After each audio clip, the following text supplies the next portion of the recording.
I'm very pleased to have Peter Gray here with us. He's the author of the book Free to Learn and of a related blog. And he will start by first introducing himself and discussing a bit of his work. And later we will follow with a question and answer format.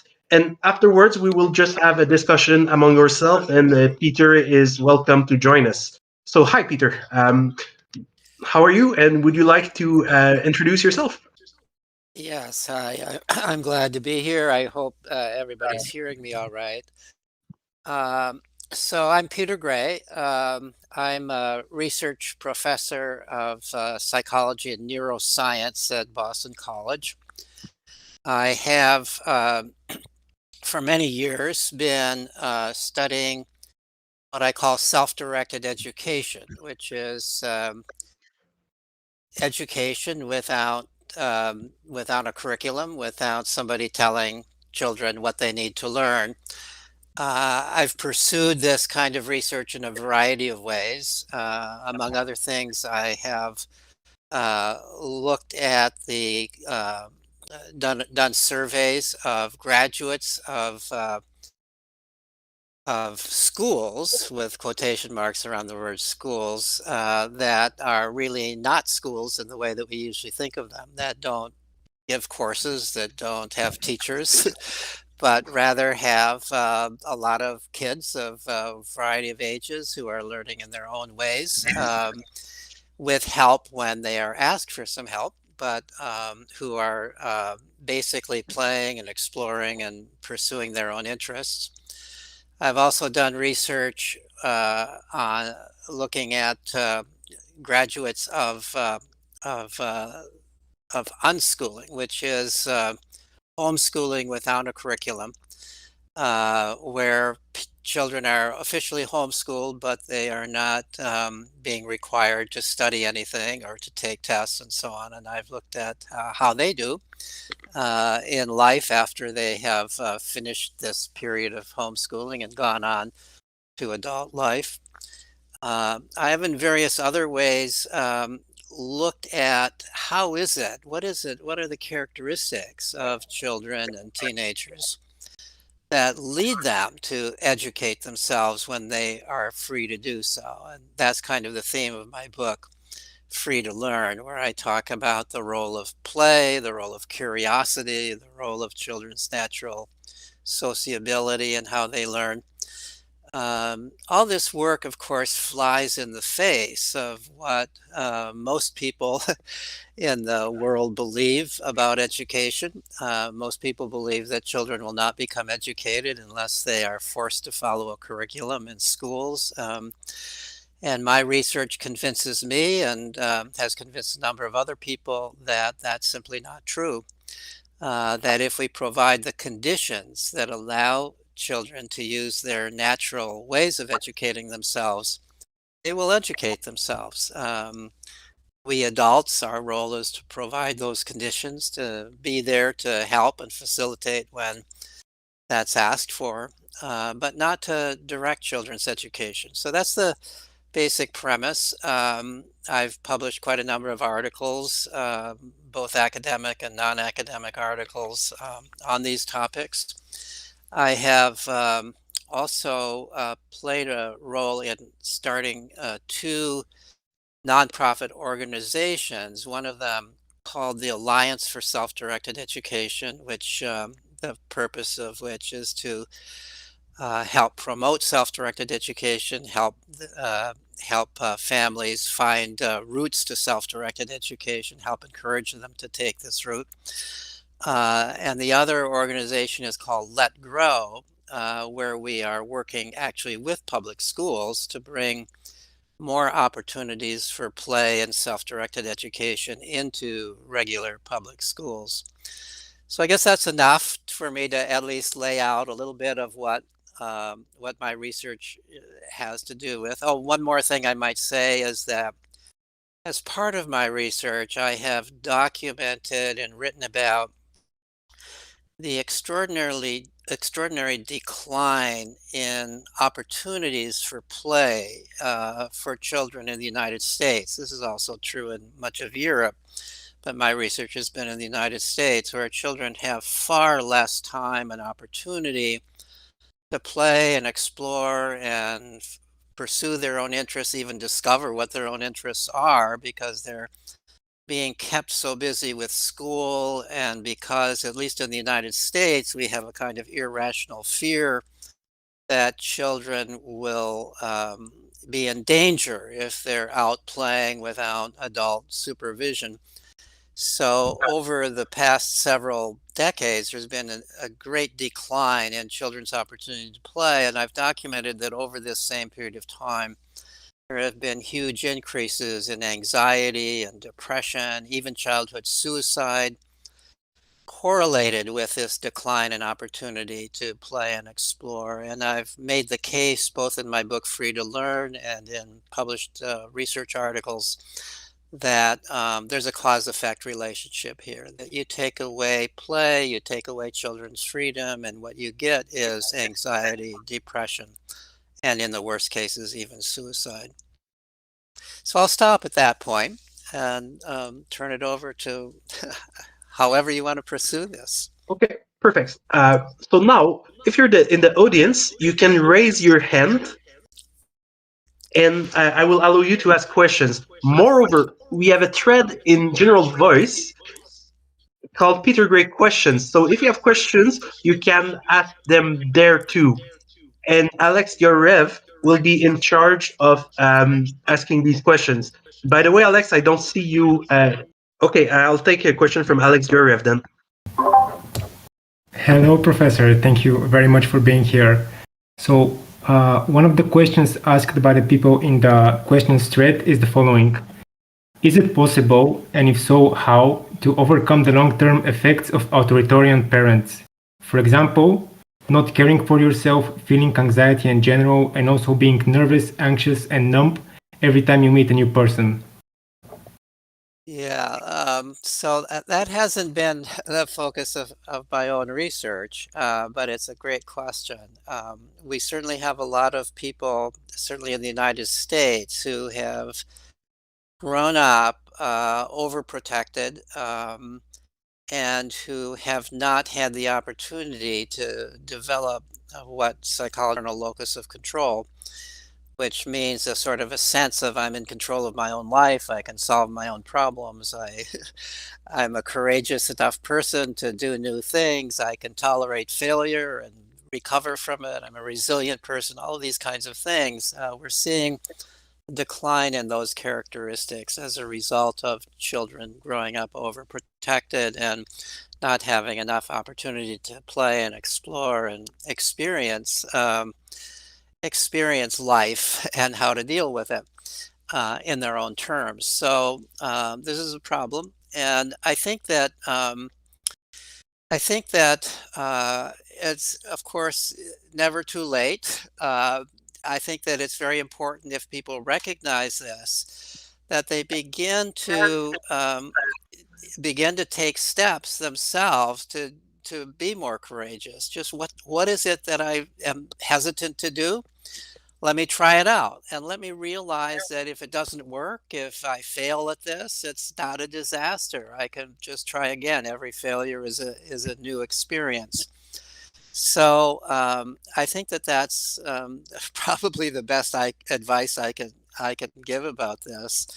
Given that it isn't something that I have fully explored, if somebody is going to go to therapy, I would recommend what's called cognitive behavior therapy, and what that therapy is oriented towards doing is to understand so that you understand your own framework of thinking about the world and about things, and that you kind of self-correct on that you ask yourself, really, what are the things that I'm afraid of, and are those fears realistic? And by thinking about whether they're realistic or not, convincing yourself, well, maybe I can try this thing that I'm currently afraid of. And every time you make that jump, you feel more encouraged than you did before.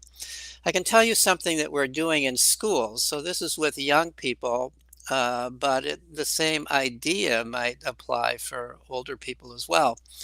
But this is primarily in elementary schools, although it's also being done in middle schools. So it's being done with children anywhere from the age of about 6 or 7 on up to about 14, where what the teacher in the school that we work with actually gives the children an assignment to do something out of school that they are a little bit afraid of, that they're hesitant to do, that they think they would like to do, but something is interfering with their ability to do so. Or maybe, since this is children, or maybe it's something they would like to do but their parents haven't allowed them to do because the parents think that this would be too dangerous.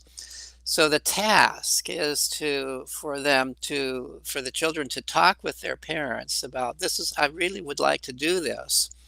And to kind of, if the parents haven't been allowing them to do it, to negotiate with the parents to have a chance to do it, and then to do it or do something as close to that as possible, which the parents will agree to.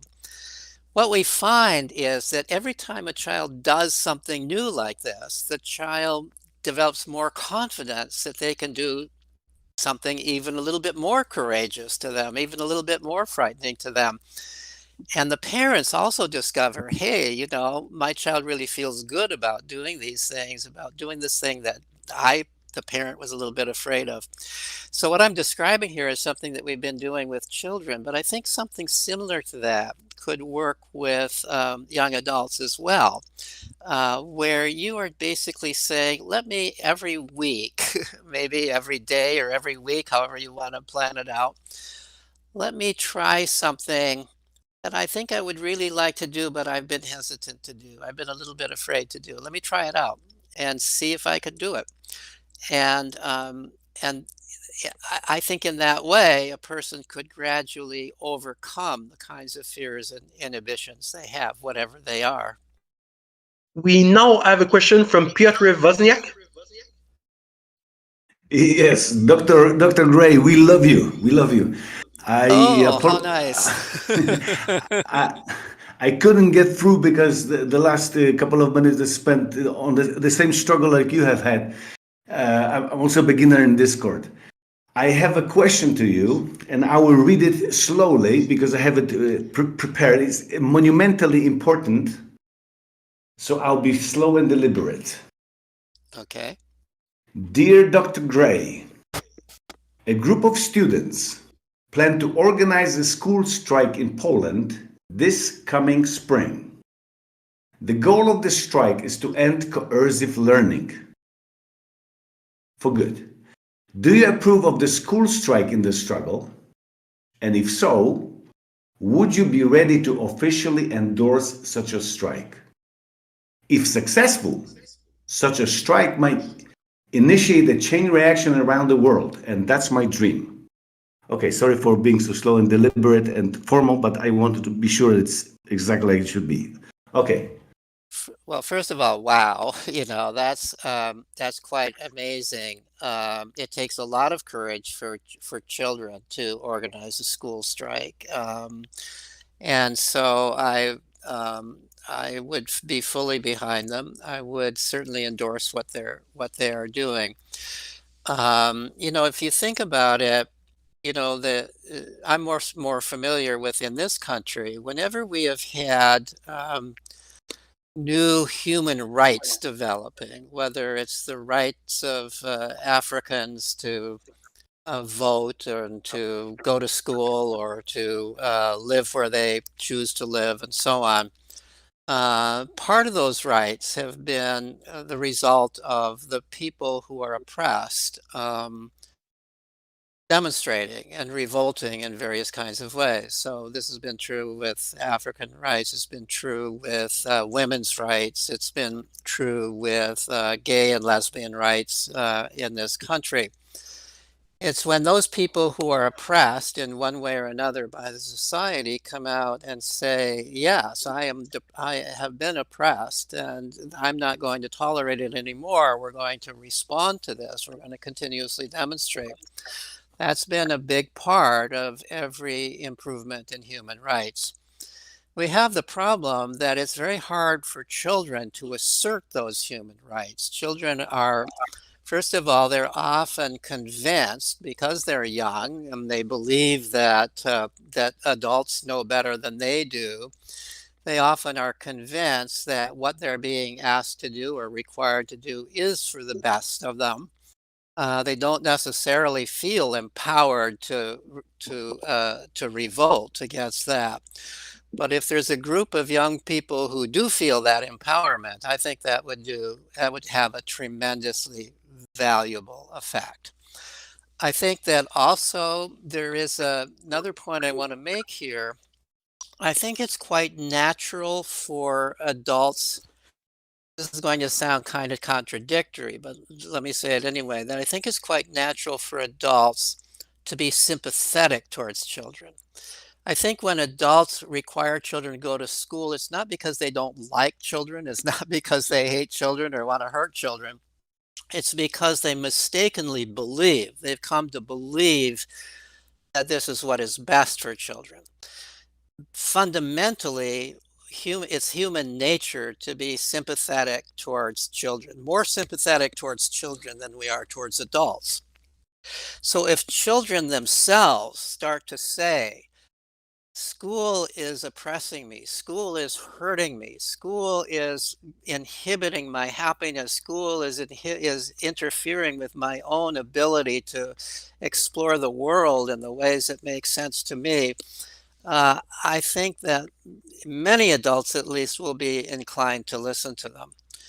So the short answer to your question is yes, I would be fully supportive of a school strike. And if there's some way that I could lend my voice to it, I would be happy to do that. Now I have a question from Apex Monkey. Okay, excellent. Hi, Dr. Gray. I read your book, really loved it, and I just have a question on smartphone technology.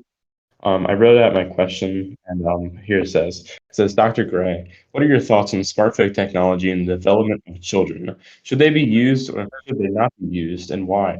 In your own experience and observations, what have you seen in college students' habits and children's habits in K through 12, and what are the positives and benefits of the internet? I have a follow-up question after. Okay, I have a slight hearing problem. So what was the adjective you gave before technology? Did you say smartphone technology? Yes, sir. Okay, yeah. So, well, I think that we tend to overemphasize the negatives. We adults tend to overemphasize the negatives of that technology, and to not be cognizant of the positives of it. I first got interested in computer use and among young people when I kept hearing from adults that it was because children were playing computer games that this was what was preventing them from going outdoors and playing. This was leading them to become very sedentary. This was also inhibiting their social development. In some cases, people believe that because young people, especially boys, were playing games that involved pretend violence, that this was making people violent. And so at that point, I did a survey of the research literature. It turns out there's a lot of research on effects of video games, and turns out that almost all the research shows positive effects. Video games video play produces fundamentally the same positive effects that all sorts of play does. It obviously doesn't have the value of outdoor play in terms of physical development, in terms of promoting sound body and good heart and lungs and all of that comes from vigorous outdoor play. But in all other respects, in terms of the role of building the mind, of developing social skills, since so many of the games are now social, in terms of developing emotional competence, video games seem to be beneficial. I've written blog posts summarizing the research that's been done supporting that. More recently, I got interested in the question, well, what about social media? There's been a lot published, at least here in the United States, uh, about the harmful effects of social media on teenagers.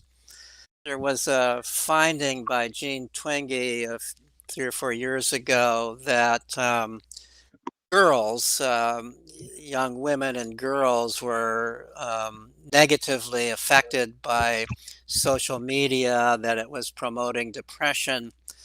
It turns out I read her research and it seemed to me like she was greatly exaggerating the results. That seemed like a very small effect that occurred only in girls, and that wasn't predicted. It didn't occur at all in boys. Later on, someone else reanalyzed her findings and found that the effect was so small as to be just really negligible. There have been a few other studies also that have seen correlations between psychological problems of one sort or another and social media use. But some people find correlations, some don't find correlations. Some find a positive correlation. People using social media, teens using social media, are psychologically more well off than those not. So you can find it in both directions. But whatever you find, these are all correlations. These are not cause effect. You don't know, even if you do find a correlation, does that mean that the social media is causing the depression or the anxiety, or is anxiety and depression maybe causing more use of social media? The studies that I've seen, that I've been able to find, don't tease that out. There are 1 or 2 studies that try to tease it out, but I don't think they do so successfully. So that's kind of the limit of the degree to which I have looked into technology. There are many ways in which I think technology is obviously beneficial for self-directed education. We can find whatever information we want now, just with a few clicks. There's no need to go to school, to go to some source of knowledge in order to acquire knowledge. It's right there at our fingertips. Whatever we want to know, we can find out. Now, the problem, of course, is weeding out what we want to believe in and what we don't want to believe in. And that is a big problem with social media right now, is that how to weed that out. But that requires thinking, that requires a judgment, and I think that it's important that people look at whatever they see on the internet skeptically, and learning how to think skeptically is maybe a very valuable skill. Unfortunately, that's not a skill that's really being taught in schools, at least to my knowledge, certainly not in the United States. In fact, it's quite the reverse. Children are being taught to believe whatever they're being are told to believe whatever they're being told in school. They're learning kind of not to be skeptical. If the teacher tells me this is true, then this must be the answer I'm supposed to give on the test. That's not creating critical thinking. So I think we do need critical thinkers to weed out the lies and misbeliefs that are on the internet, if we're using the internet as a source of information and knowledge. Did you Thank have a you. follow-up? I did, yeah. I said, while I do agree with you, yes, I do. I do agree that technology has provided a world of information at our fingertips, like you said, and a lot of people have called that the quote unquote Google effect, quote unquote. And my question is that ideal technology? Like, technology exists to make our lives easier, but can there be such things as bad technology?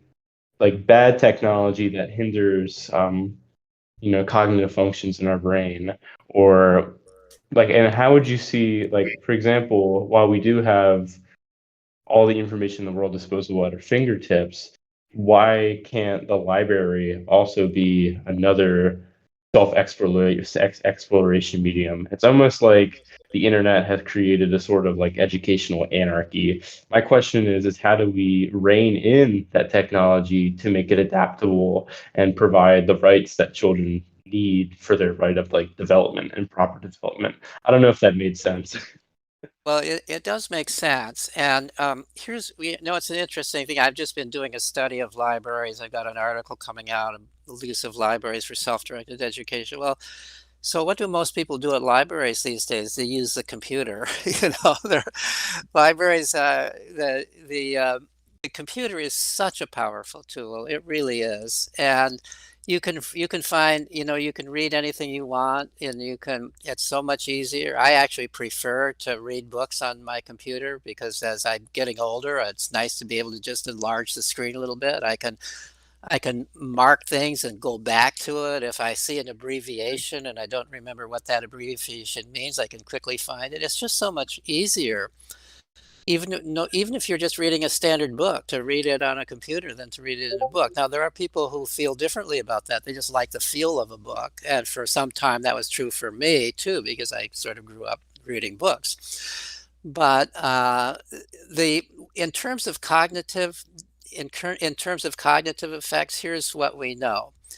That and again, this is video games I'm talking about. It's only because the only research I'm aware of has focused on video games. The only research I'm aware of on cognitive effects, and that is the first finding was that this was quite some years ago, actually, maybe about 10 years ago, that kids who play a lot of video games have on average higher IQ scores than kids who play fewer video games. Now that's a correlation. That doesn't necessarily by itself prove cause and effect. It may just be that the video games are cognitively difficult and you only enjoy them if you have sort of those kinds of cognitive skills that get measured by an IQ test. So, but this has been followed up by many experiments, actually controlled experiments, where people in the experimental group are asked to play one or another video game a certain number of hours a week, over a certain number of weeks, and they're assessed on various kinds of cognitive tests, similar to the kinds of tests you would see on an IQ test. They're assessed before and after, and then the other group does some control thing, not playing video games, some control thing that they're doing. The result of now dozens of experiments is that those who've played the video games show a big increase in the cognitive skills that are being measured. These are cognitive skills like ability to hold a lot of information in your mind at once, ability to pay attention to the important information and ignore the unimportant information, ability to change strategies quickly if the strategy that you're using isn't working well. These are obviously abilities that are very important in our time in history. They're becoming more and more important. And these abilities are being built, it turns out, by playing video games. Some of the researchers, again, you can find blog posts I've written on this. Don't believe what I say, but if you read the blog posts, look at the references I give there. These are references to review articles that have reviewed the scientific literature on this, and they're pretty uniform in showing these cognitive benefits of playing video games. Now, I think that there's also likely to be cognitive benefits of other things that people are doing on the computer, perhaps less so if they're just passively watching YouTubes, passively watching movies, and so on and so forth. But nevertheless, keep in mind that even if you're watching YouTubes, even if you're watching movies, that's no more passive really than reading. We tend to think of reading as more active, but really reading is, you're limited to the words on the screen there. You're not contributing creatively to what's happening. You're just reading it, trying to understand it. That's not fundamentally different from watching a YouTube and enjoying and trying to understand what's on the YouTube or in the film that you're watching. So I'm not one to demonize technology. I think that I get frustrated sometimes because I think that a lot of adults in this world are blaming technology for the problems that children are having rather than blaming ourselves for the problems that children are having. What's happening is we adults are preventing children from going outdoors and playing in the kinds of ways that children always used to play. And then and then we blame them for not going outdoors to play, but we're really not allowing them to. Certainly that's true in this country. It's very well documented. Parents don't allow their kids out, or even parents that allow their kids out, there's nobody else out to play with. Schools are giving more and more homework, so children have less time to play and explore and pursue their own interests. And so when children are home and do have some freedom, they're inclined to get on their computer because that's the only way they can communicate with their friends. They're not allowed to get out and be with them in public spaces, or it's very difficult for them to be so, especially to do so away from adult control. And of course, children want and need to get away from adult control in order to grow up. That's a requirement. That's why all children want to get away from adults to play with other children away from adults. Always have. Right now, we've got a world where the only way children can do that is on the computer. So if we took away the computer, we would take away basically the only way that children have to communicate with one another outside of school. I will now invite Marn. Marn, go ahead. Yes, I'm sorry. It's my name is written in Cyrillic, and it's because it's an old account on Discord used in my school in Bulgaria, and I'm also a beginner in Discord. I didn't know how to change it. I'm sorry. I'm very happy to be in this call with you, Gray, and I want to say that I'm a very fan of your work. There are a lot of people in Bulgaria actually who are very keen on everything you do. We have your book translated here, and most of your articles I have translated from the blog. And I want to ask you something specifically about this organization, about public schools, and what you said that you now kind of have a focus on working not maybe in public schools but with public schools, because we made democratic here in Bulgaria, but we see that it's really important to start working with public education and implementing or suggesting changes.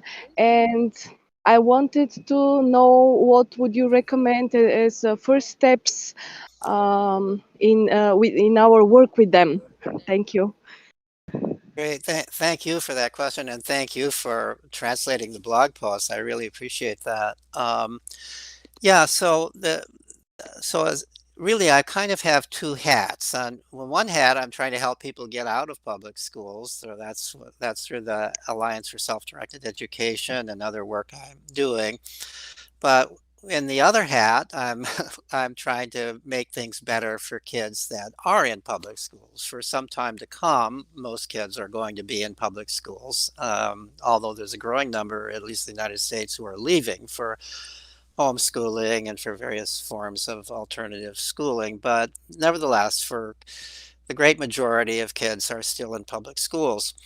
Public schools over the last few decades in the United States have gotten worse and worse. The primary reason they've gotten worse is because of international testing, and everybody is concerned about test scores. In the United States, the hue and cry that began to occur almost 3 decades ago was, oh my gosh, those kids in China and Korea and Japan and so on are scoring so much higher on the PISA tests than the kids in the United States. So we've got to crack down and really teach our kids so that they'll score high on these kinds of tests. Nobody's really was asking the question, are these tests even measuring anything that's important? But somehow the test scores had to go up.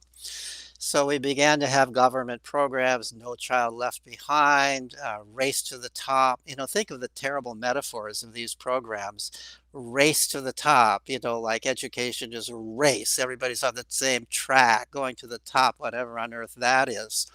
So this is what happened in education. Teachers began to have much less authority over what they could do in the classroom. They were being required to teach a curriculum that's oriented towards test scores. We began to even give homework to little kids. Kindergarten, that used to be a place to play, became a place now where little children are doing worksheets and are being drilled in so-called academic skills and so on and so forth. Despite the fact that there's no research that this has any long-term beneficial effect. It has a short-term effect if you train them in numbers and letters and so on and so forth, and then test them in that, they'll do better than if you didn't train them. But that doesn't mean it's going to have any long-term effect on their ultimate ability, academic ability, or any other kinds of abilities as they're growing up. But this is what we've bought into. And so children are being over-pressured all the way through school, beginning even in early elementary school, and they're suffering from that pressure. They're spending more and more time in school, more and more time doing homework, have less and less time to follow their own interests. So when I do work with public schools, I don't have any I don't have any belief that I'm going to fundamentally change their educational philosophy. But what I do think that where I have had some success, and I should say we have had some success through the Let Grow Foundation, the Let Grow nonprofit organization, I should say. It's not a foundation, but a nonprofit organization. Where we have had some success is by convincing school superintendents that that children need time in addition to the academic work they're working on. They need time for self-directed education, that there are a lot of things that children learn through play and exploration that can't actually be taught in the classroom. And that means that if we want well-rounded students, fully educated students, we need to provide them with time to play and explore and pursue their own interests. Well, to do that, that means giving less homework rather than more homework. It means increasing recess time, and it also means maybe adding a couple of programs to what they're doing. And these are programs that have been promoted by Let Grow. One of them is the one I was just describing to the previous question to one of the previous questions, that is what's called the Let Grow Project, where teachers actually give assignments to children to do something out of school that they would like to do, but is kind of scary to them, and then to report on it. So this is a way of encouraging them to have an adventure, to negotiate with their parents, to be allowed to have such an adventure. And then they report back to it, and there's a discussion of it in class, and the kids share thoughts about what they would like to do. This has been quite successful and has been documented to result in improvement in self-concept, improvement in courage, improvement in what psychologists call an internal locus of control. The other thing we do, which is actually more of the project I've been involved with, is what the schools call play club. And so this is an hour. Usually most schools do it just for 1 hour a week, which isn't really enough, but it's certainly way better than nothing. 1 hour a week of free play at school, where all the kids in all the grades are playing together. This is mostly done in elementary schools. So these are kids from kindergarten through 5th grade, to be roughly 5 to 10 or 11 years old. So where they are playing, where you can have the whole school playing together, maybe a couple hundred kids. using the playground, using the gymnasium, using the hallways of the school, maybe adding the art room in where there's all kinds of things to play with. There's all kinds of people to play with across all ages, and where there's really essentially no rules except to not damage anything that's valuable and not hurt one another and to keep relatively safe, where the teachers who monitor are instructed not to intervene unless they feel absolutely essential. Let the kids solve their own problems. If you see a little quarrel, let them solve their own quarrel, and so on and so forth. Well, it was hard to get this established in the first schools that wanted to do it because a lot of people were afraid it wouldn't work. They thought the older kids would bully the younger kids and so on and so forth. But one superintendent a few years ago decided he was going to do it for all of his schools, and it worked out so successfully that not only did those schools continue doing it, but other schools began to do it. And the parents, even the parents who were skeptical about it, saw how happy it made their children, how the children would go excitedly to school on the day that on the day when Play Club was being held. So now there's something like 200 schools, at least 200 schools doing this, and it's a growing thing. So this is one way that we have worked with schools, and it seems to be growing. Of course, during COVID, there was a break from it because the physical play together was being banned, but schools are now beginning to take this up again. And it looks like there's going to be even more schools doing it, at least by the next academic year, if not for the remainder of this academic year.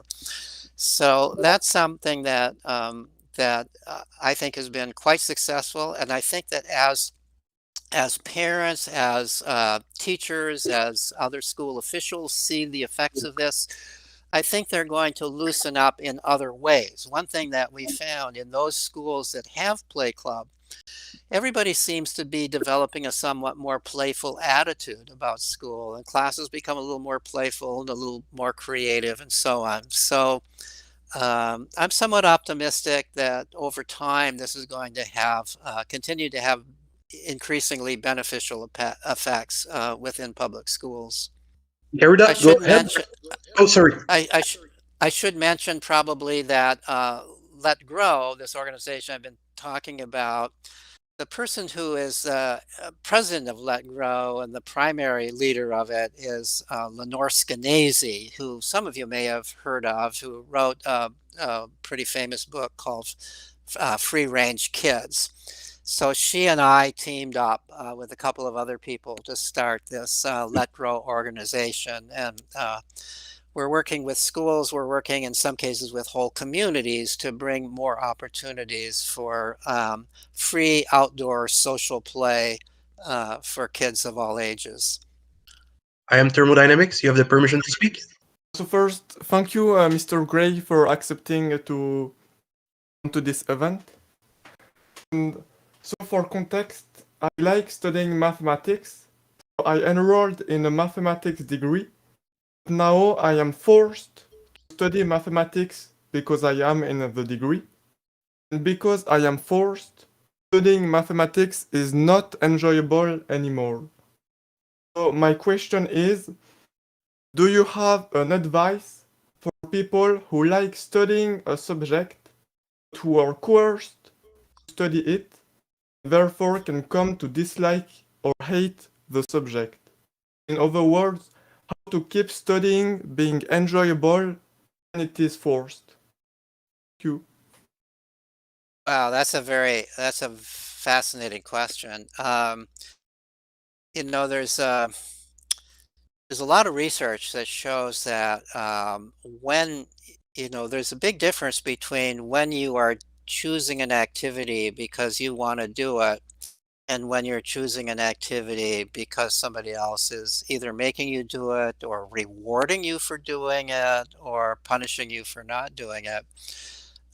There's research with little children, but also even research with adults showing that the same activity that is fun when you are doing it in your own chosen way and you are freely choosing to do it, that same activity can become dreary and work when it is being forced upon you. It's the same activity, even if it's the same activity. Of course, in some sense, probably in your case, it's not exactly the same activity. If you were studying math on your own and pursuing math in your own chosen way, maybe the way Einstein studied math, you know, he hated school, he hated curriculum. He said being forced to study math and physics in school and in college almost destroyed his interest in it. Fortunately, he tended to skip classes and tended to do the minimum in school and continue to pursue his own interests on his own. And in his autobiography says that's the only thing that saved him from totally losing his interest in mathematics and physics when he was forced to do it in a certain way by the teachers and professors.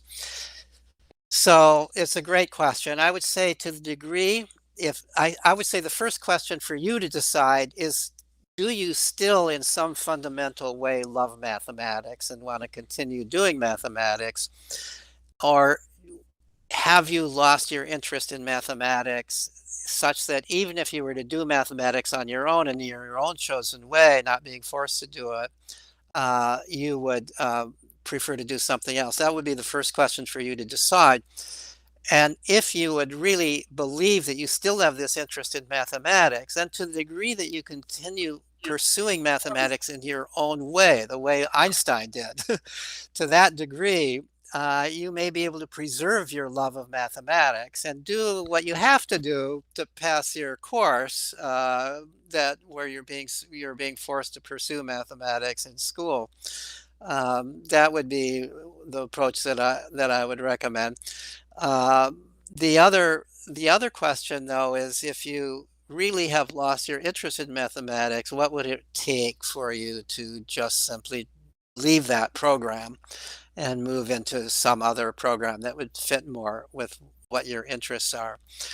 It's always difficult when, you know, it's really, and this is the tragedy of our school system. You take something that is intrinsically interesting to many people, and then you try to teach it, and you teach it in a particular way and on a particular schedule, and everybody's supposed to be doing the same things, and you destroy people's interest in it. It's no surprise to me that, you know, almost everything that people study in school, they lose interest in.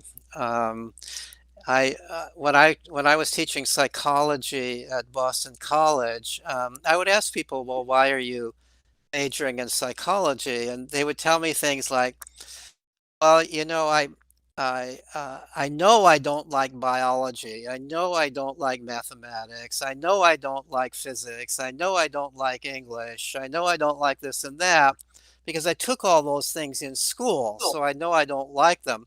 But we never studied psychology in high school. So maybe I'll like that.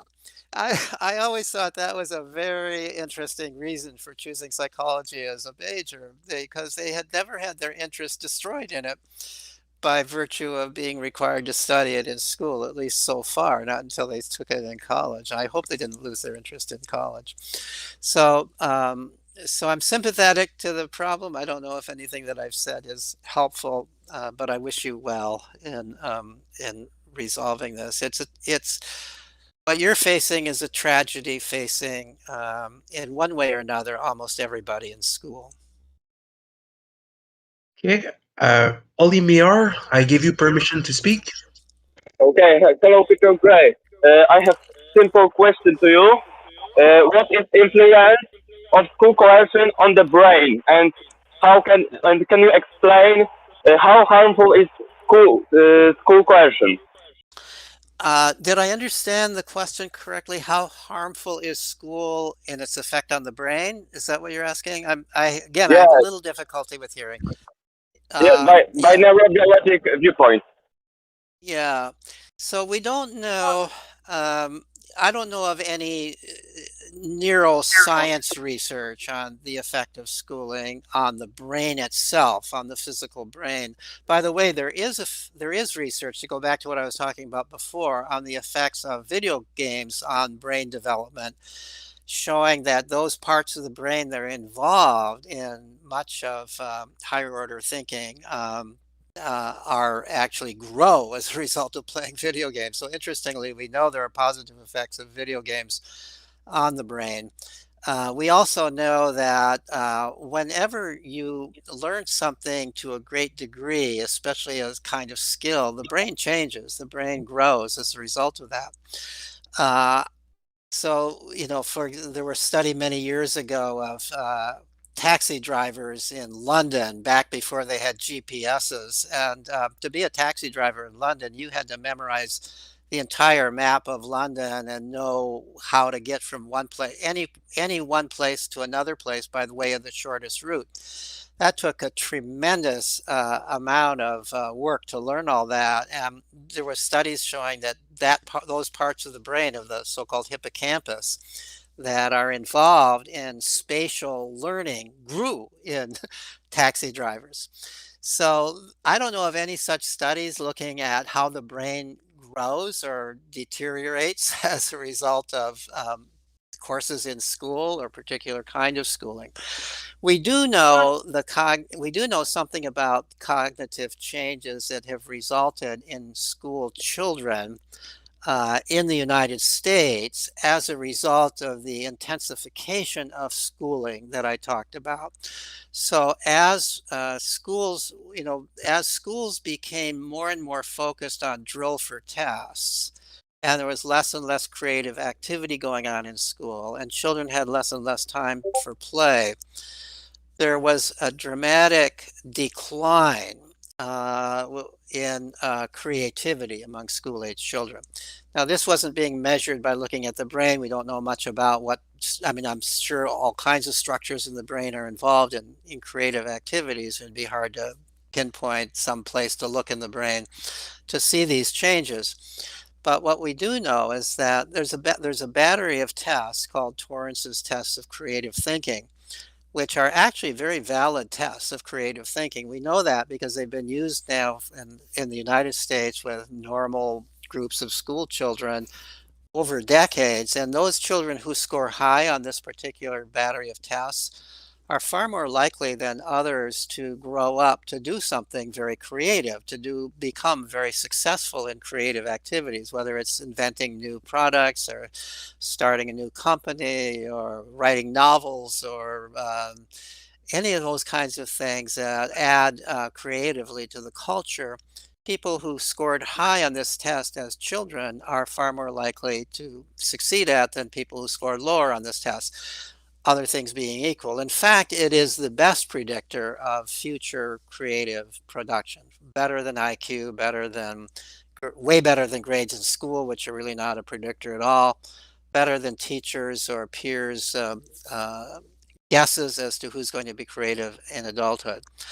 So it turns out that as we have added more and more standard schooling to children's lives and taken away the rest of their life, scores on these tests have been continuously going down, such that there was a report a few years ago that showed that the average score at the time of that report, which was about 5 years ago, average score for school-age children in the United States was at what would have been the 15th percentile in 1985, which was a kind of around the year when we started this horrible trajectory of more and more drill and schooling and less creative activity.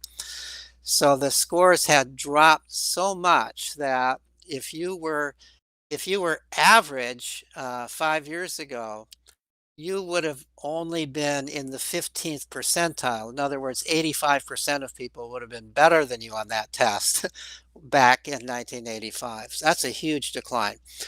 The tragedy of that is that, we are now in a world where creativity is more important than it ever was before. We've got computers and robots to do all the non-creative work. Increasingly, that's going to be true. That's already to a large extent true.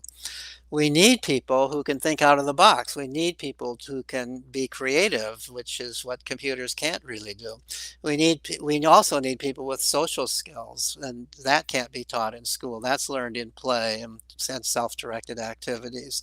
So, so that's not brain research, but what we know is there's got to be a representation of that in the brain. Anytime there's a change in any kind of way that people are thinking and behaving, that's mediated by the brain. So I'm sure that if one looked hard enough and we had the tools to do so, we would find that those aspects of the brain that are involved in creative activity have been atrophying as a result of too much schooling.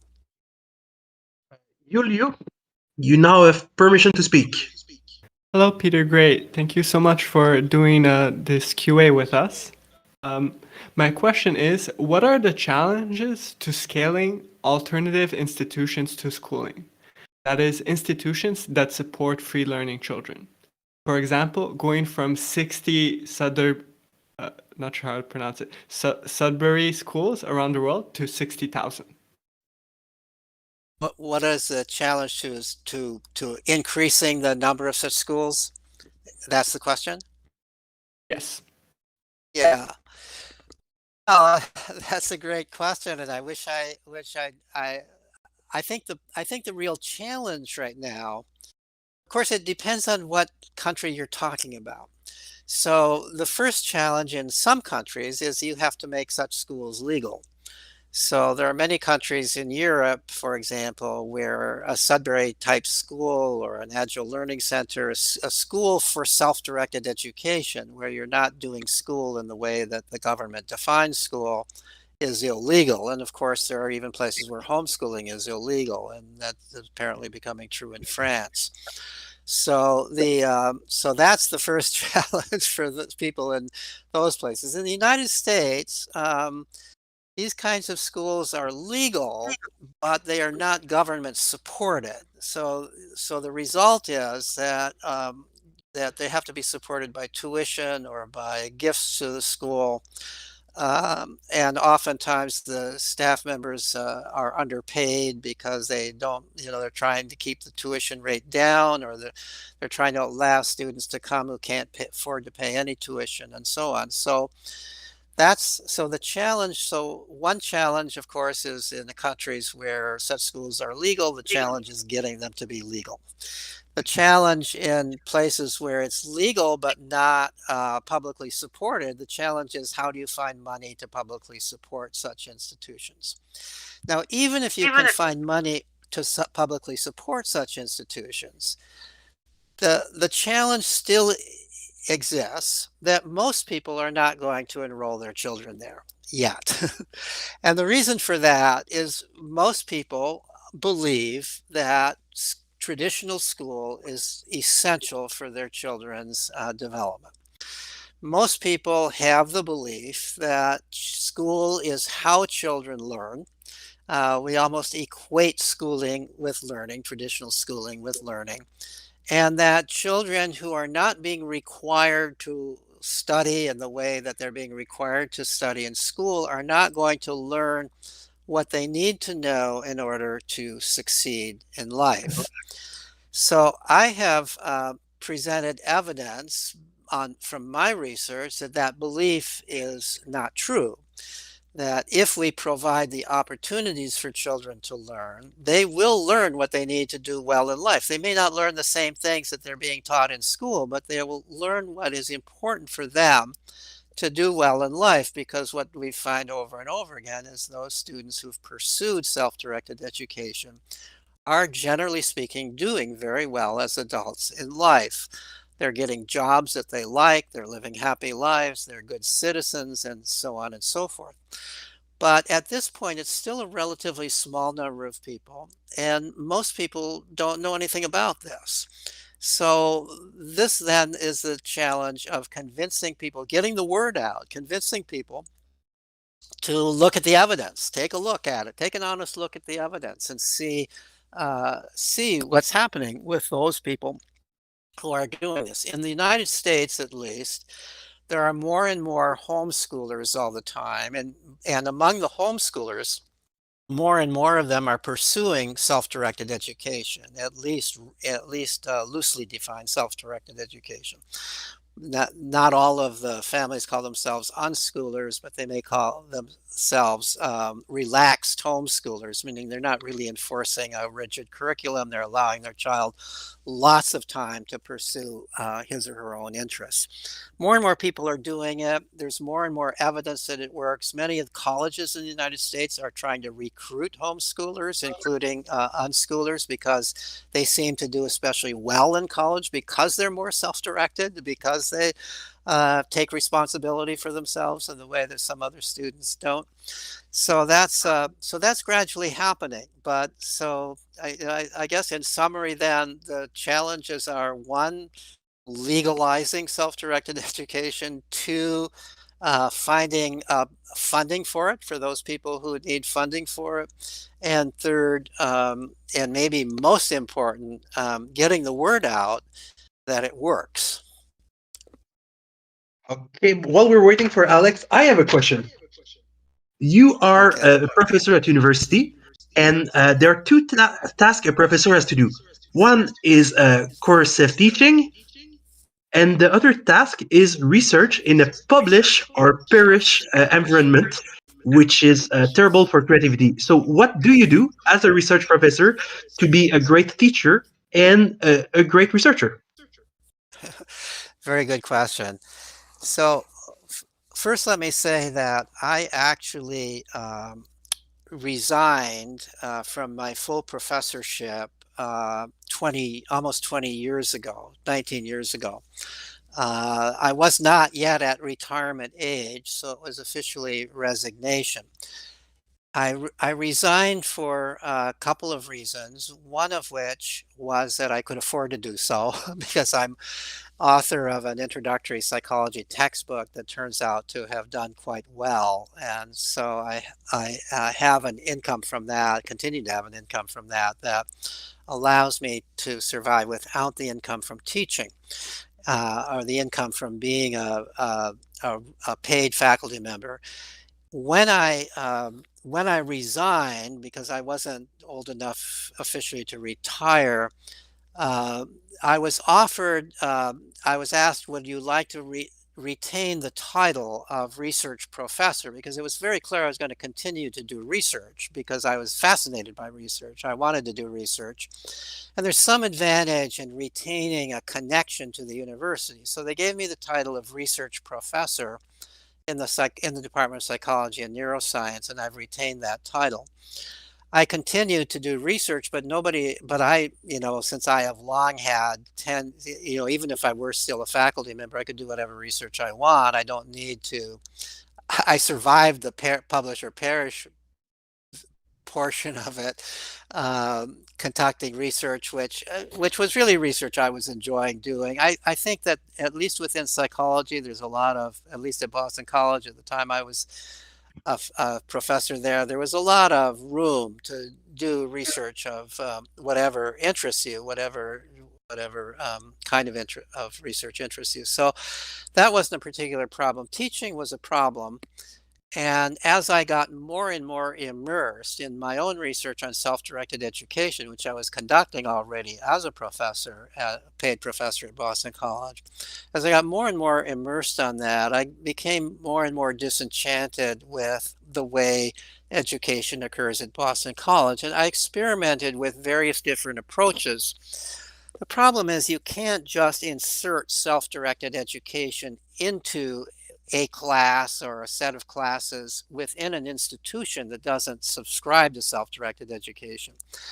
I mean, the one thing that I was required to do as a professor at Boston College once I had tenure was to turn in a list of grades at the end of every semester, grades on how students did in the course. So that's the single requirement. If I didn't do that, I'd be fired. It doesn't matter much else what else I do, as long as I'm not too naughty in other ways. But so that's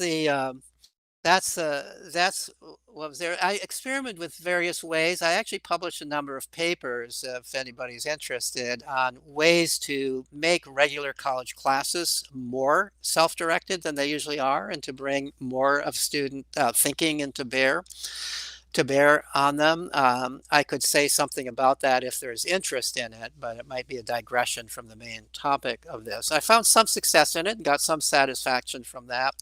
But all in all, I really, after something like 30 years of teaching in the university, I was really ready to move on from teaching, which was part of the reason why I resigned my position. So now, ever for the past 19 years, every morning I wake up and I say, whatever I do today is play. I don't have to do it. I'm doing this because I want to do it. And if I didn't want to do it, I wouldn't do it. So my current research, the involvement I have with the nonprofit organizations that I helped to start, my participation on this meeting right now, and the various other meetings that I do, this is all my choice to do it. I could have said no, and it wouldn't have been the worst for me to do so. I find that I get joy and meaning in life if the things that I choose to do not only are pleasurable for me and interesting for me, but if I feel that it's doing some good for the world. Not everybody would agree that what I'm doing is good for the world, but I'm convinced it is, and enough people are that also provides motivation for me to continue doing what I'm doing. I have often said to people who've asked me about early retirement, I've often said, if you can afford to do it, do it.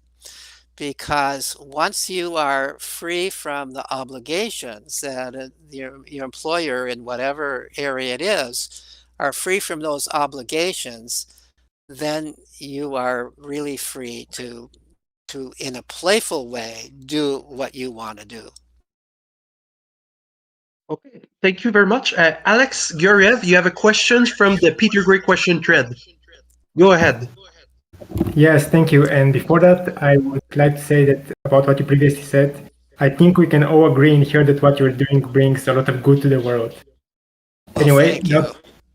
now to the question itself, which comes from Guillem. He asks, do you support a mild dose of coercion which could lead to a child finding some area of interest by serendipity, which most likely won't have happened as the child would not have started or searched for that on its own? Or do you think that children should be 100% coercion free? Or in other words, can a little coercion help at times? That's a really good question. You know what? I've thought about that in terms of my own life. Is there any place at which I was sort of coerced, not exactly coerced, but more than encouraged to do something that I didn't want to do? And the thing that I come up with is when I was 6 years old and kind of afraid of the water, my mother, in my mind, made me take swimming lessons. So she believed very strongly that it was dangerous, especially for somebody living in Minnesota where we're surrounded by lakes and everybody's going fishing and on boats and canoes, that it's actually dangerous not to be able to swim. So at 6 years old, she put me in swimming lessons against my will, and to this day, I guess I thank her for it. I learned to swim. I learned that by the time I was 7 or 8, I could go out in a boat by myself and do all these things that I otherwise wouldn't do. That comes to mind as something that in my own experience, I was glad that I wouldn't actually say I was coerced if I were really put my foot down and I said, Mom, I'm absolutely not going to do this. I don't think she would have made me do it. She never made me do anything else. The other realm in which I believe that parents have some authority is it obviously it's very important that parents not allow their children to do things that are against the law, that are truly harmful to other people. Parental authority is necessary there. And I also believe in rules. If it's a home, I believe that it's appropriate for a home to have rules, things that the family are all expected to do. It's nice if you can arrive at these rules through discussion rather than coercion, but nevertheless, it's in some way it's important to have rules. Like everybody has to do their share in terms of helping out at home. Maybe it's reasonable to have a rule that no matter how much you are interested in what's on the computer, in this family, we're going to all have dinner together. Now, it's nice, of course, if that doesn't come across as coercion, if that comes across as something that you as a family have decided. Sudbury schools, where I did my original research at the Sudbury Valley School, they have rules. The rules are democratically made, and so it's not freedom in the sense of license. It's not that you can do anything you want to do.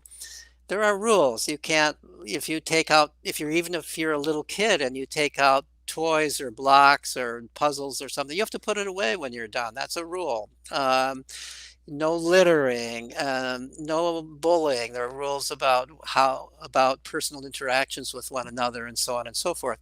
So again, I think it's good to have structure in that sense, certain kinds of rules that are the rules that any community needs, any group of people need in order to get along with one another. I'm not an anarchist in that sense. So that I do believe. On the other hand, in terms of this idea that, well, you've got to make people do a little bit of mathematics, otherwise they'll never know what mathematics is. Or you have to make people do a little bit of European history, or else they'll never know what European history is. Or you've got to make people read a Shakespeare play, or else they'll never know how wonderful Shakespeare was. None of that do I believe. I think that when we force people to do those things, we're far more likely to turn them off than turn them on. What I find in my research on self-directed education is, number one, the big thing that most people are worried about is math. People think nobody's ever going to learn math on their own. And the truth of the matter is that everybody learns math. As far as I can see, everybody learns the math that they need. And they learn it when they need it or when they're curious about it. So if you're cooking in the kitchen and you need to cut recipes in half, you'll learn how to cut recipes in half. It's not that hard to do. It's almost intuitive. If you're measuring boards in a workshop, you learn how to do that. If you are playing a game that involves adding up scores, you learn how to do that, or calculating averages. Some kids are playing computer games these days that involve things like translating from one currency to another, which involves fairly high mathematics. And there are kids as young as 8 or 9 years old who are doing that in the context of the video game. They're learning math, and they're learning it in a way that they understand it rather than a kind of memorized way just to get a high score on a test. So I've learned not to feel you've got to force anybody to do math for them to understand what it is or learn it. When people feel that for one reason or another they need to learn higher math, they can learn it at any stage in their life. I've often talked with scientists who use math in their work, and I say, so did that high school mathematics course those high school mathematics courses that you take, have they helped you in your work? And almost inevitably they say, no, I don't even remember what it was. I seem to remember something about quadratic equations, but I've never used a quadratic equation in my life. The math I use is specialized math that I learn in relationship to my job, to the work that I'm doing, that I hear over and over and over again. That's really the way learning should be occurring. You learn what you need to know to do what you need to learn in order to do the things that you want to do. And in that case, you can learn it very quickly and very efficiently, whether you're a child or whether you are an adult.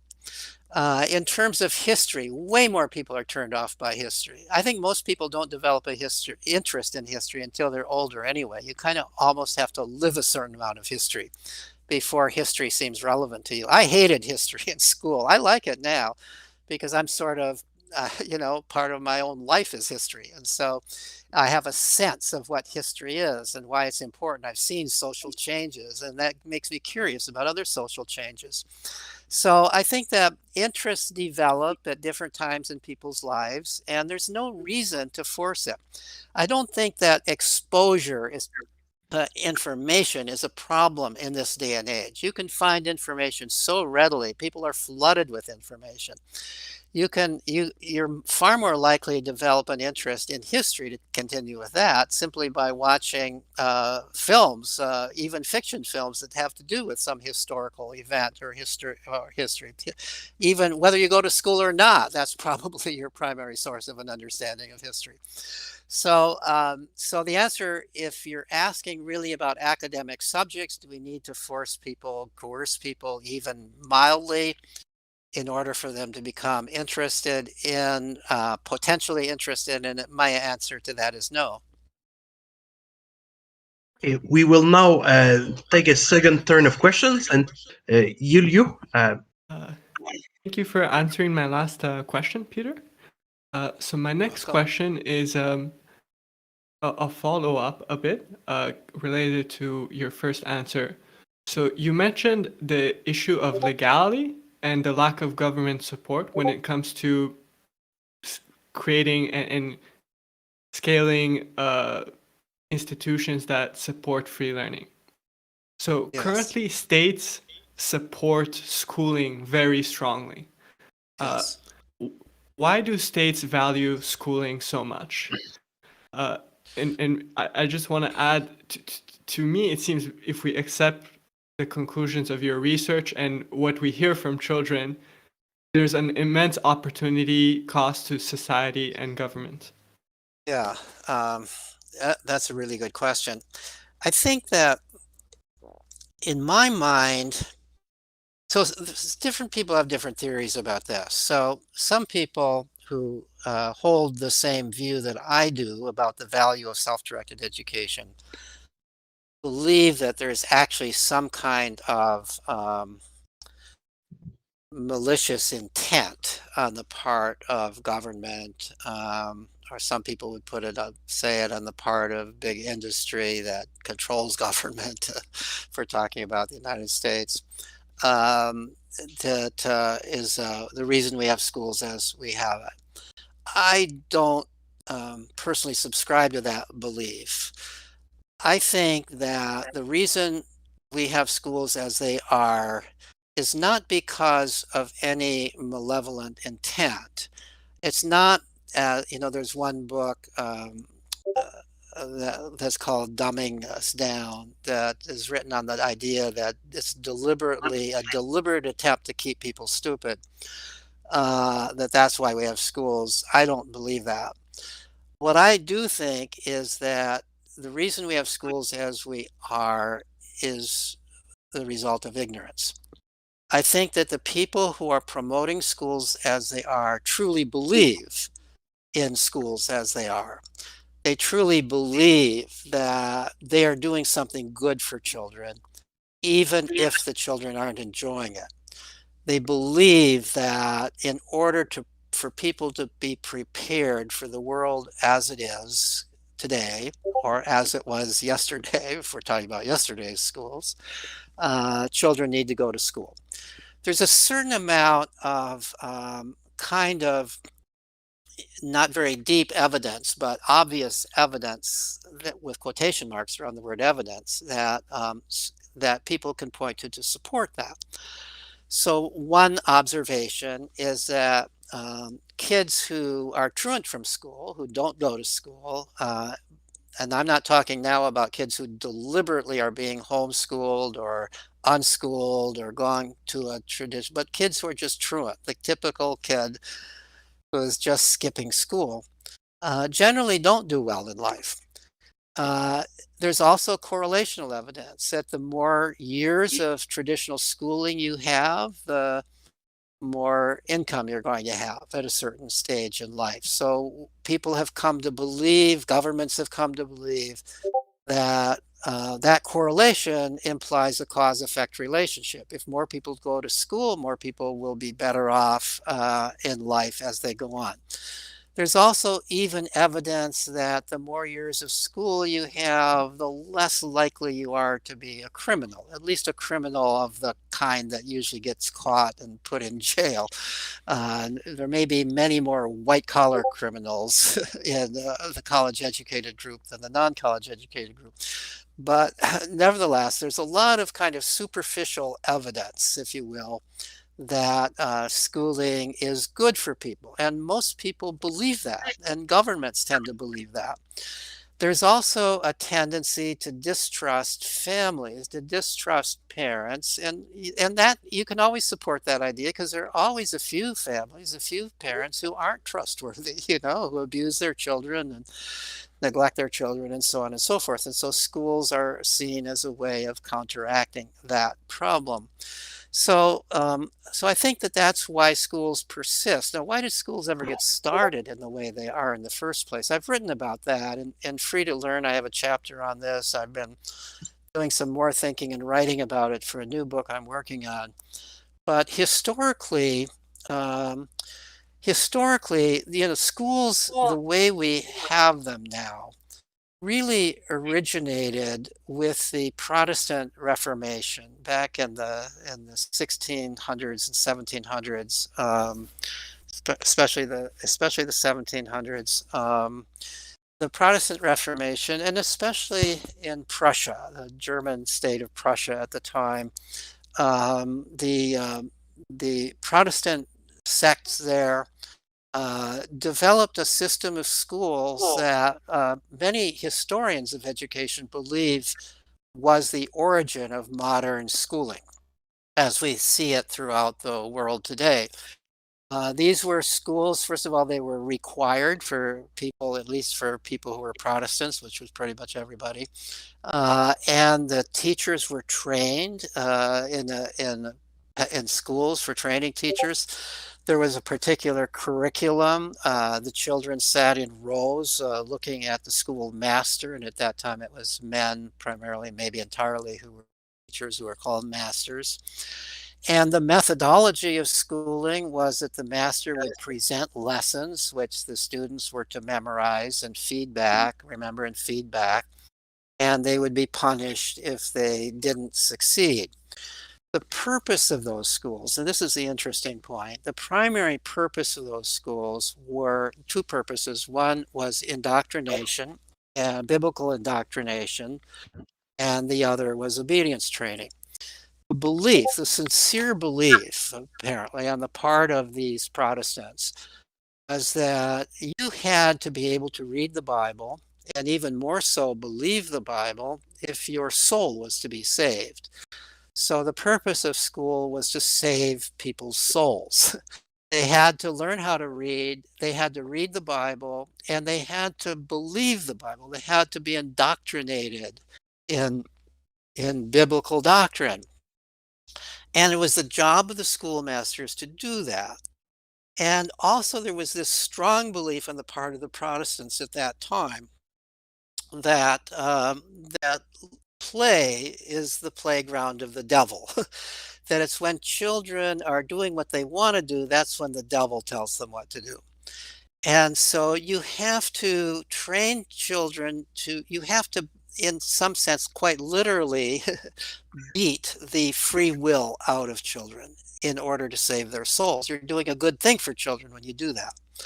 That was the belief at that time. Remember, this is emerging out of feudalism. This is coming from a period of hierarchy where there was some truth to the fact that you were in danger if you didn't obey your lords and masters. And so school was a place to teach children to obey their masters so that then they would obey the leaders of their society. And so that was the point of schooling at that time. Well, once schooling was successful for the Protestants in Prussia, it also was picked up elsewhere, including in the American colonies, including in much of Europe. And as the power of religion declined and the power of states increased, ultimately these schools were taken over by states. States didn't develop some new form of schooling. They just took over the Protestant schools. And they changed the curriculum. So now instead of religious doctrine, it was nationalistic doctrine that was being taught. And the states were very motivated to teach nationalistic doctrine. So depending on what country you were in, this became the way of training soldiers, the way of training patriots, the way of training people to be willing to put their life on the line for their country, their dear, wonderful country. That's opposed to all the horrible enemies around them. That became the curriculum. But obedience training continued to be absolutely important. That's part of the whole purpose of the whole thing is obedience training. There was this belief that you can't have a society if people are going to do whatever they want to do. You have to have obedient people who are going to follow their leaders. Otherwise, the world can't work. Society can't work. That was the belief that motivated schools. Well, this was passed along as we moved towards an industrial age. This was convenient for industry. They wanted people, big industry, where you're going to employ people on assembly lines and in coal mines and so on and so forth. It's important to have people who are willing to do hard work and be obedient, be punctual. Maybe it's good that they can at least read a little bit so that they could read instructions. So schooling, as it was formed by the Protestants earlier on, continued to be useful. Well, with time now, at this time in history, we're several generations in. All of us, almost all of us, have not only parents, but grandparents, probably great-grandparents, maybe great-great-grandparents who had coercive schooling. And so at this point in history, it's hard for most people to imagine growing up without it. Everybody's always had it, and we're kind of creatures of norms. So if everybody's doing something, we automatically assume this must be the right thing to do.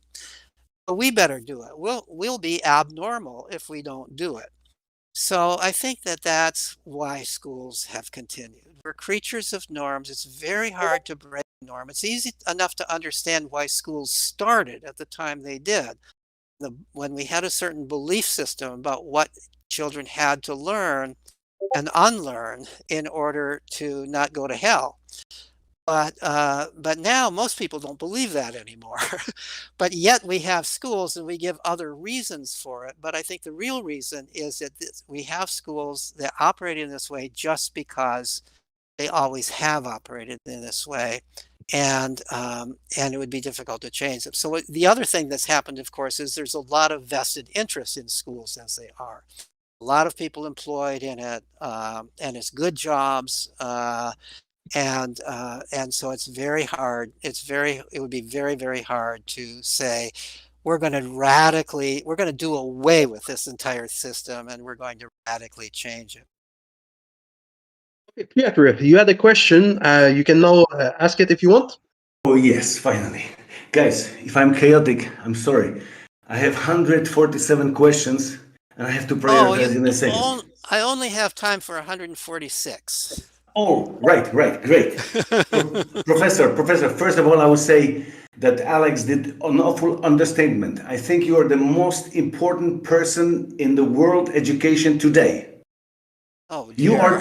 You are the Pope. That's why we came for your blessing. And I think you will be delighted to know that I slightly disagree with you, and I disagree with it in a way that will be very positive. One of the guys who asked the question, it was Kacper Borys. He is one of the organizers of the school strike in Poland. He was very happy that you approved, and he asked if you can state that school damages the brain. You answered beautifully, like a real scientist. But I'll be answering the same question like a rebel. I say, yeah, we have proof that school damages the brain. Do you think you will let me explain it in 1 minute? So, yeah, please tell me if you say we have proof that school damages the brain, how would you follow that up? Yes, I would say we are all born with a magic box in the brain. Let's call it curiosity. So every child has all the systems needed to become an intelligent, adapted, beautiful, well-rounded human being. And we destroy it at school, and you have you have mentioned the fact that we lose the interest in learning, we lose the creativity. When you put all evidence together, we can show that what you spoke about taxi drivers when they grow their brain, it doesn't happen at school. At least for one reason. They are no longer interested. They lose the passion. And we will not find evidence in the brain because this could be a structure which could be just a couple of neurons thick. When you disconnect curiosity from the brain, you will never see it on any computer tomography, an MRI. You can't find the evidence, but you can see it. Children don't want to learn anymore. If they don't want to learn anymore, their brain is no longer top quality device for adaptation. Yes, and I would certainly agree with what you're saying there, and I thought that's what I was trying to say, but I was using the example of the loss of curiosity. So I think you and I agree that undoubtedly there's an effect on the brain, because if there's an effect on behavior in this way, how could that effect on behavior be occurring if it weren't by way of the brain? So of course it's an effect on the brain. So, but on the other hand, if one is being literal about it, I don't know of any research that's actually looked physically at the physical brain, the way they've looked at the brains of taxicab drivers or the brains of people doing a lot of video games, showing that there's actual change in the structure of the brain. You'd have to do it'd be an odd experiment. You'd have to compare people who've had people of the same age and the same background who've had one group of whom has been doing traditional schooling and the other group of whom has been unschooled in one way or another, and then actually compare brain structures. In theory, one could do such a study. I don't know of any such study that's been done. Luca, I gave you permission to speak. Hello, Peter. Perhaps it was mentioned at the meeting, but I have missed it. So I've got one simple question. If we were to choose the worst single factor that affects children's learning in the current school system, what would that be? And can you elaborate on it? One single factor that affects in schooling that is, I would say, you know, this is a single factor, but it's pretty much the whole thing. It's coercion. It's being forced to do something, being forced to learn. When you are being forced to learn, you're not really learning. You're going through some kind of sham motions of doing it. You're trying to please the person who's judging you. You are, quote, learning it for the sake of passing the test. And that doesn't mean that it's going to be incorporated in any way that's actually meaningful to you.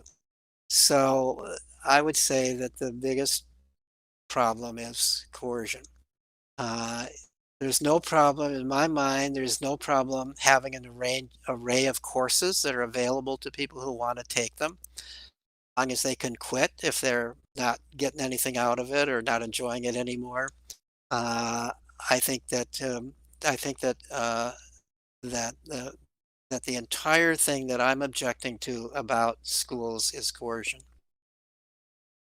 Okay, Alex, I'll give you power to speak. So go ahead. Okay, thank you. Another question from the thread. This time it comes from Winston, and he asks, some Chinese parents don't allow their kids to play freely because they're afraid. They're very afraid of something bad may happen, like getting hurt or addicted. And this is quite common in China ever since the one-child policy. What can those parents do to take the first step to overcome the fear? And then he provides a little bit of background, which is Chinese parents often micromanage their kids' free time to make them attend classes due to peer pressure, and kids end up with almost no time to play. Okay, this is the question. Yes, I do believe I'll accept the premise here that this is even more common among Chinese families, and it is, but it is also very common among American families from all backgrounds, especially middle class, upper middle class families in America. This is becoming more and more true.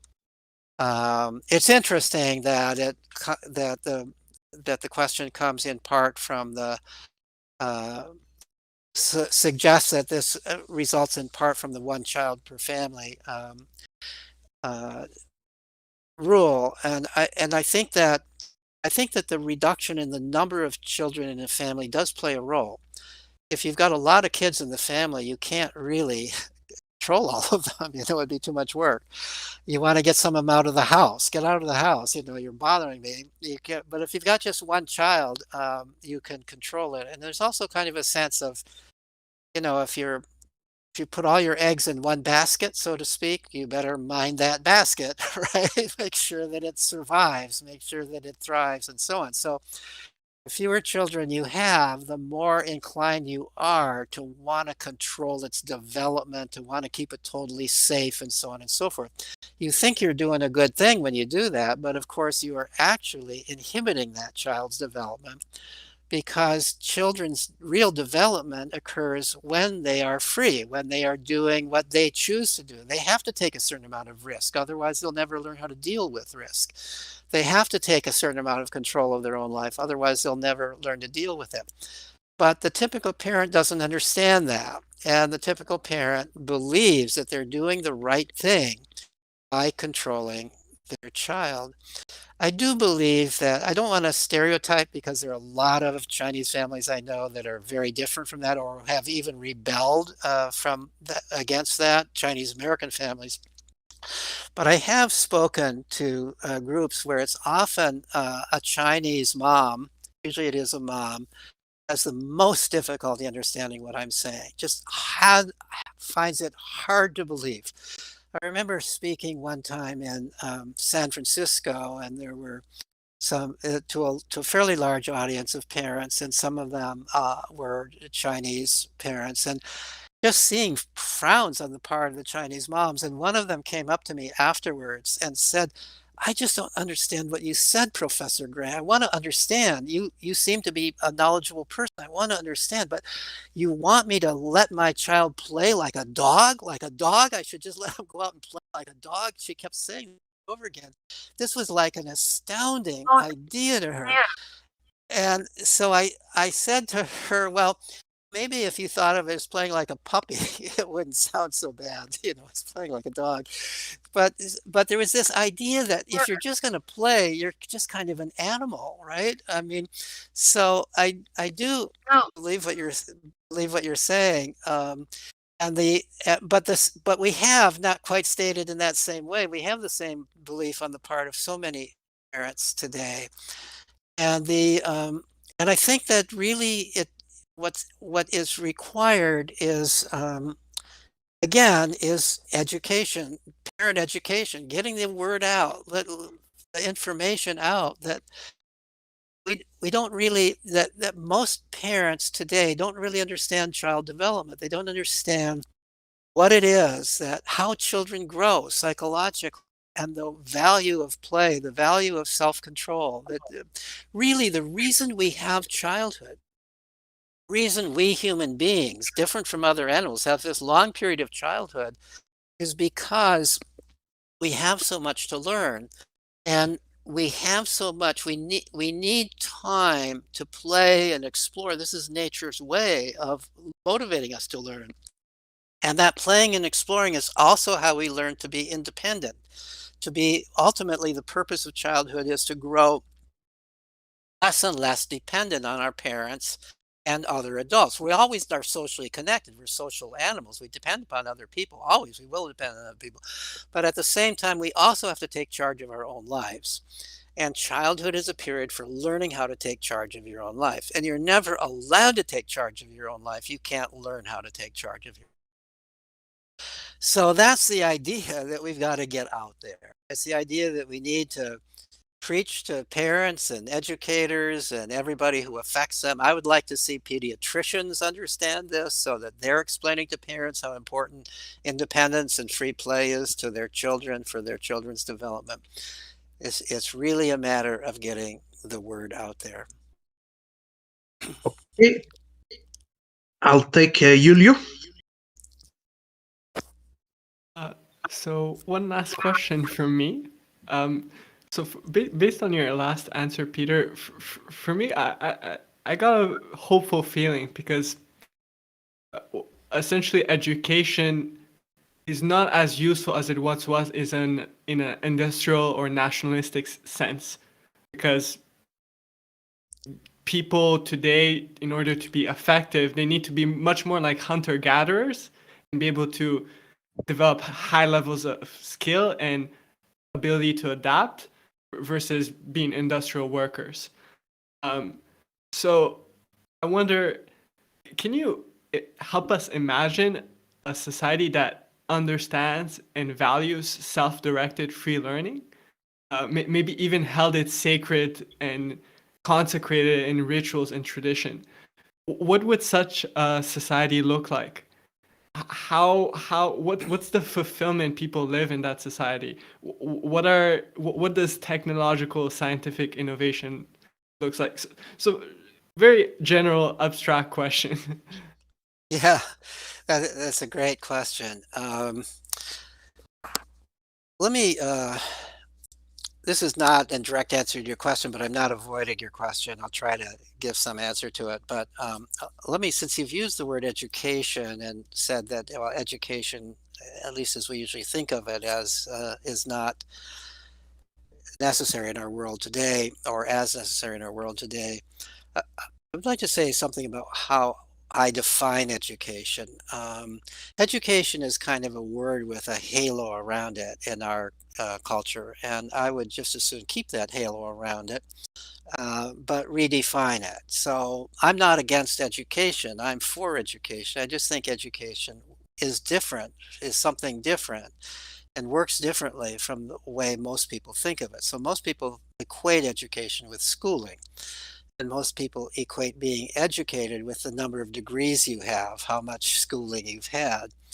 I define education differently. I define education as everything that you learn that helps you to live a satisfying and meaningful life. Sometimes I'll add moral to that, satisfying, meaningful, and moral life, where you're doing more good for the world than harm to the world. I think that everybody should want that. Everybody should want that for their own kids. Every government should want that for their citizens, right? Don't you want people who live satisfying, meaningful, and moral lives? Sometimes I'll add productive to it, but sometimes I think we put too much emphasis on productive. Maybe we're too productive and we're burning the world out because of that. But satisfying, meaningful, and moral life. So wouldn't it be wonderful if and I think it's self-directed education is how you acquire that. So in self-directed education, what you're doing is you're figuring out who you are, what you like to do. You're exploring the world to see how you best fit into that world. And so you are acquiring kind of a sense of knowing yourself and knowing the world enough to know, where is my place in this world? What is my unique place in this world? Or if it's not a unique place, what are the set of possible places that would work for me? Given who I am, given my personality, given my interests. And how do I even know my interests? I have to explore my interests. So when I study people who grew up with self-directed education, when I interview them, what I find is that they have the following characteristics, and they may give us a clue to what the world would be like if everybody grew up this way. First of all, they tend to take responsibility for themselves. They're not likely, many people when they grow up, blame whatever the problems they have on other people. They had a terrible mom, or they had bad school, or they had this problem or that problem, and so on. What I find is people who grew up with self-directed education don't tend to do that. They tend to take responsibility for themselves. They tend to not see themselves as victims of something in the world around them, maybe because they aren't so likely to be victims. But I also think after all, they were allowed to pursue their own interests. It's a little hard to blame other people if you were pursuing your own interests while you were growing up. But this idea of taking responsibility for myself. I am responsible for myself. I'm responsible for my own behavior. I don't have any excuses for bad behavior.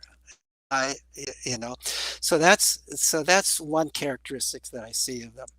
Second characteristic I see is that, which is really part of the same other characteristic, is a willingness to take initiative and a sense of that failure is okay. Failure is how you learn. In school, failure is terrible. Failure is an F. Failure is you're not going to pass from one grade to the next. The worst thing on earth is failure. But of course, in real life, if we're going to do anything interesting at all, we're likely to fail.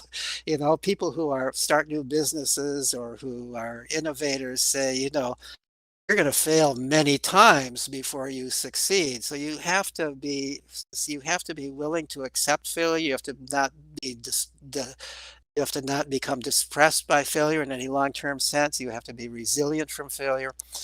Because people growing up with self-directed education have started many things and they've realized that they've failed and not done well, and much of what they've done, they develop a sense of failure is okay. It's okay to try things. It's okay to try things that I may not be that good at, but let's see. Let's try it out. Let's see how it goes. So that's part of it.